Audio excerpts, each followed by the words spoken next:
Komiti mar od bura mochung'ne chike mano jela kodiechieng' ma kawuono odayo dho jokanyo auchiel gi jakom mar IEBC mane jatend piny owalo. Okang' ma kamae biro tok doho maduong' ma pacho kae ng'ado bura chieng' tich ang'wen mar jumani mondo chenro madayo dhogi odhi nyime, chenro mano chung' kaluwore gi bura mane jokanyo adek odonjo ne jokanyo mano owal ni chenro no nokotim kaluwore kod chik. Sharon Ong'ao nigi ler mathoth. I will allow the vetting and approval process in Parliament to proceed. Bang' yudo fungro kowuok kuom doho, gikone jokanyo abiriyo mane jatend piny owalo mondo taduol mar yiero mar IEBC ne oda dhoge. I, Erastus Edung Ethekon, Jerry Deritu, the whole truth and nothing but the truth. Karen Kigen Sorobit, so the owal. Erastus Edung Ethekon mane owal kaka jakom mar IEBC nobedo rendi maliet bang' bedo jalno mokwongo mano dadhoge chenro no mano chakre saa 3 mar okinye. Ethekon noyango ikruok mare mar tayo duol mar IEBC ponono ni biro puodhe gi od bura mamalo. I took this role knowing very well that there's a lot that is expected from us. There's a lot of issues that Kenyans are worried about. The issues, of course, of guaranteeing them free and fair election as per the Constitution.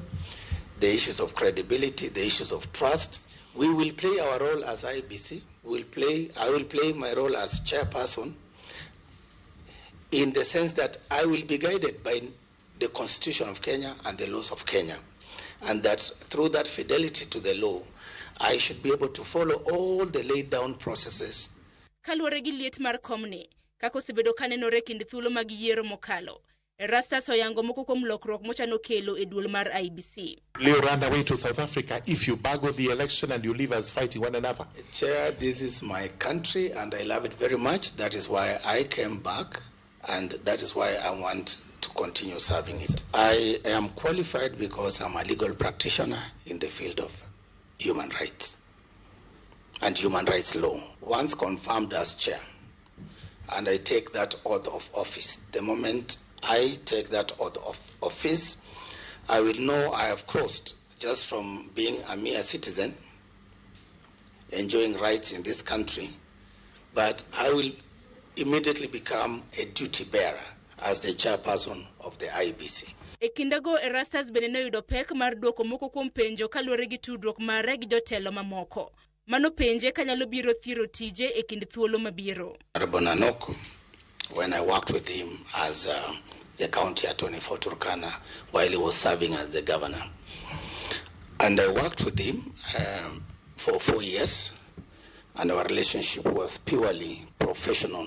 Whatever the relationships, whether familial or friendship or people you have gone to school with, which I'm sure some of them are in this house, no man is an island. Kanida yodhoge jokanyo mamoko mowal ka duol mar IEBC bende noyudo pek mar duoko penjo kaluwore gi ratiro e apise magisetie ne ikruok mar tiyo e duolno.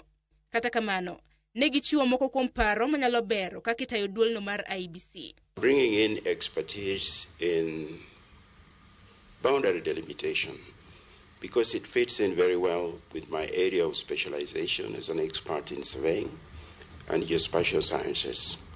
And that this is something I've done before. As has been alluded to here, I was very much involved in the work that brought forth the 290 constituencies that we have today. And I believe that I'm in a position to add great value in that respect. I'm also a team player, and secondly, I also am very well talented in negotiation, in mentorship, and also be able to mediate in circumstances where the problems will arise. We also need to start by, from the boardroom and requesting the chairman to do the gazettement so that we do voter registration, because it ought to be continuous, because that is also another way of securing Kenyan rights. Mr. Chairman, I am related to Honorable Junaid Mohammed. I am his brother-in-law. I'm a Kenyan and I qualify to apply for this position. And I did apply for this position. And I was on the 1,800 names that were put on the newspapers of the list.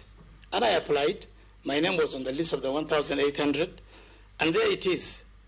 All I see again is there's a list that has come out, and there's an addendum that's come out. If, inshallah, we get this exercise through before we are time-barred, then something will be done. But I'm aware that there is active litigation out there, so we are not sure what time this may be settled. Chenro mar dayo dho jokanyo abiriyo mag duol mar IBC notimore kaluwore kod ng'eto mar doho. Kata kamano, ponono puodhgi kod od bura maduong' ma pacho ka gibiro rito kapok gichamo muma kaachiel kod nyinggi pedh e gazet. Mano kaluwore kod bura mantiere e nyim doho.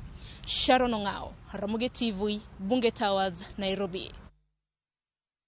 Ero mar Sharon chak teroa e yueyo wa machielo mana mapiyo piyo moko kumote mantiere godo dano diero kantiere minya school hero kamana hinya iwacho ni itimo mos ntiere masira mabendo timore mar apaya ganyuola mar nyathi